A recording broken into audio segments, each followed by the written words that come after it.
Hey, what's up, everybody? So we're gonna be doing some trays today. So I got the trays about 2 inches. You want about more than 2 inches high, at least 2 1/4, 2 1/2, and then doesn't matter the size, how long it is, just as long as the substrate fits, and we're gonna layer it. So I got the horse manure that I pasteurized about 3 days ago, and I stuck it in this microfilter bag that I get, from any one of the vendors, Shroom Supply, Myco Haas.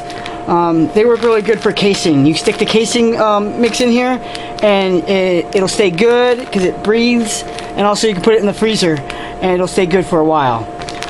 The horse manure I stuck in there because if you leave this shit in the fucking room temperature for too long, it starts smelling like shit.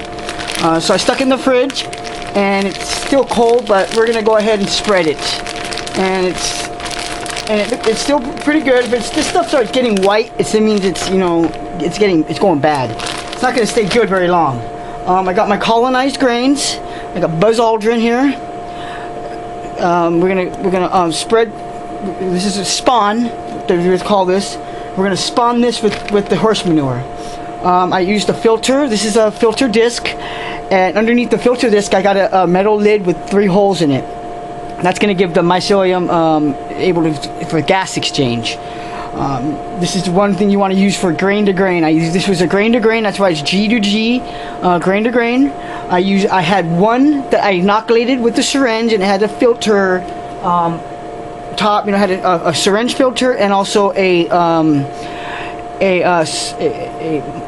self-healing port, little rubber piece that you stick your syringe in. That colonized, it looked like this, and then I took that colonized jar that looked like this, and I spread it onto 9 other jars, and this is what part of the 9 jars that has been colonized. The other ones are sitting up there ready for a bigger. I got 5 more. I'm gonna make a big tub. So what we need to do is this has been consolidating for about 8 days, and it's been too long. So that's why there's pins in there. You see that? Because it's pretty much ready. You don't want, it's just 8 days is a little bit too long for rye grains. Cakes, okay, but rye grains, it's too long. Minimum 3 days. I say maximum 8. That's me.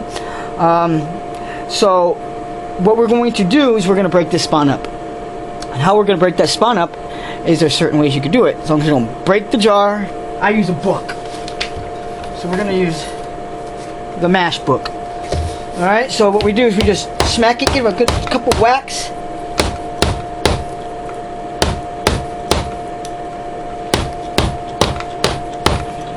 Spin it, whack, spin, whack. And it's not going to break because, it's not like this is something hard.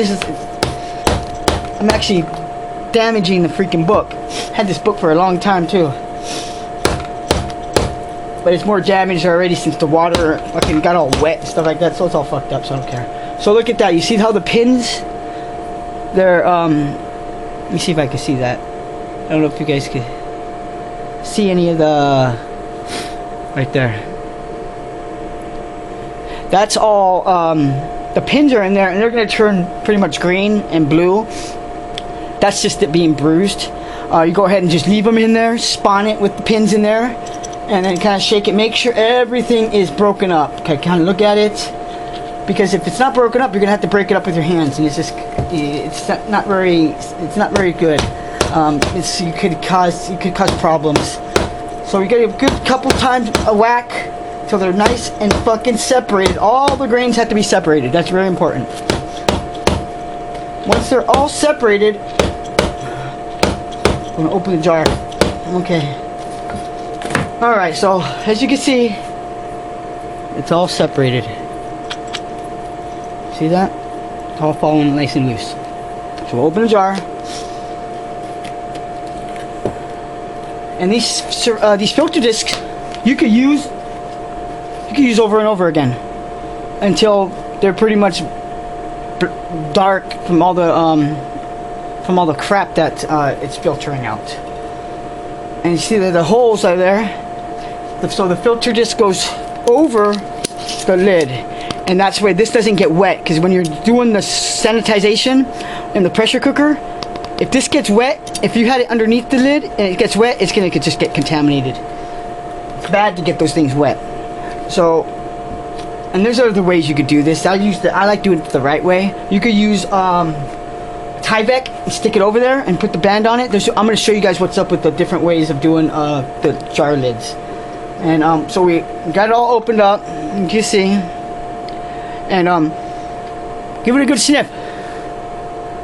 It should smell like mycelium. It should smell like mushrooms. It smells like earthy. That's what you need. That's what you want to smell. If it smells anything other than that, you got problems, and you better not use it. So, first thing we do, get a horse manure. Lay a nice, about a half an inch layer, if that. Just a thin layer, just to cover everything. And try to have this in it. It's clumps together, so try to break it up. That way you're not sitting there trying to break it up while the grains are on there. And you could split one of the grains and cause it to open up, and then you got risks of contaminants. You don't want that. You want to make sure that the grains are you got to be delicate with the grains. Just like mycelium, you got to be delicate with the mycelium. Mycelium's very, very delicate. You can't even miss mycelium; it'll bruise with some strains. So we got it all evened out. You see how that's all nice and evened out? Nice little one layer. And then just make sure you break it up. This is the only time you want to do this because there's no grains on it. After that, you just gotta be careful. So I got this all laid out one layer. That's our first layer. So we get our spawn and we just put a nice little even layer of our spawn on it, and just make sure the corners and shit like that are all covered. And I'm using my dish. I did that last time, and it's dedicated to mycology now, because I'm not eating out of this damn thing after I put horse manure in it. Fuck that shit. So this is one of the. I don't prefer using glass because it's see-through, and things they pin on the sides. So I recommend using plastic and then putting tape around it. I'm not going to do that right now because I just don't need to. And sometimes I'll put the tape around it, and it doesn't matter I don't care whether the side pins are. Some people, they have a big problem with it. So you want to put tape around it, like mask something to cover it, so it's dark in there. And I'll do that just to show you guys what's up. So we got a nice little even. You gotta make sure make a nice little even layer. You see that? Nice little even layer. Then another layer of horse manure, of our substrate, I should say. Okay. All right. Normally you'd be doing this with a jar. You just spread the jar on, but since I didn't have any spawn ready, I was going somewhere but when I made this, and I made 3 trays before I left, so I had extras. So this is what I'm doing.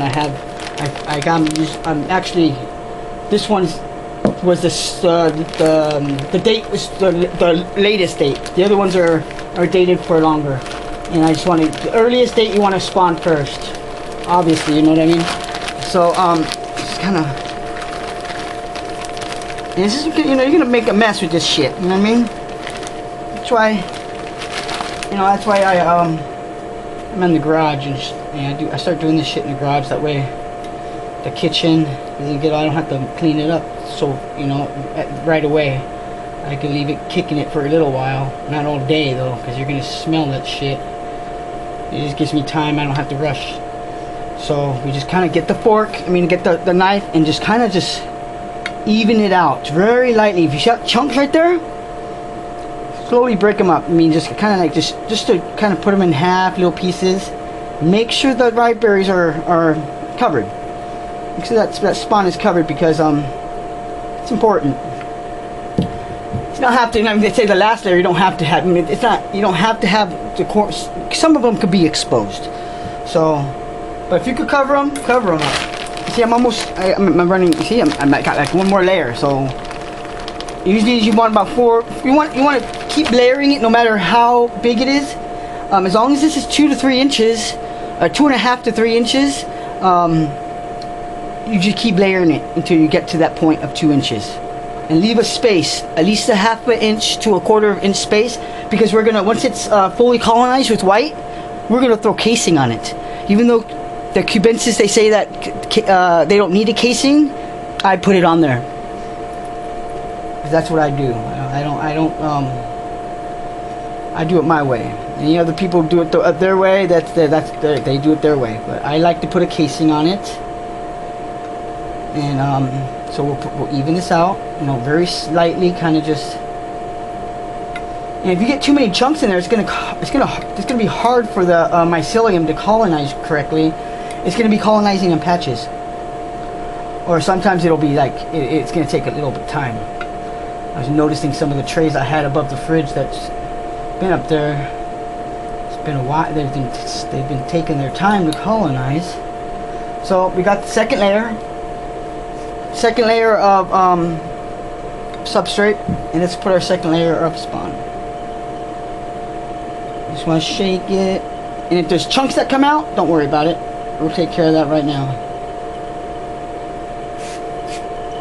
I'm probably going to end up putting the rest on here because I don't think I have enough substrate to make another layer and another layer on top. So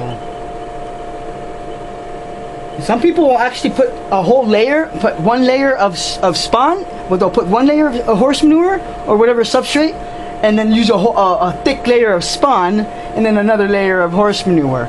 I find it's better to just layer it in layers, because it helps it to colonize a little bit faster and a little bit evener. You know, I see it works a little bit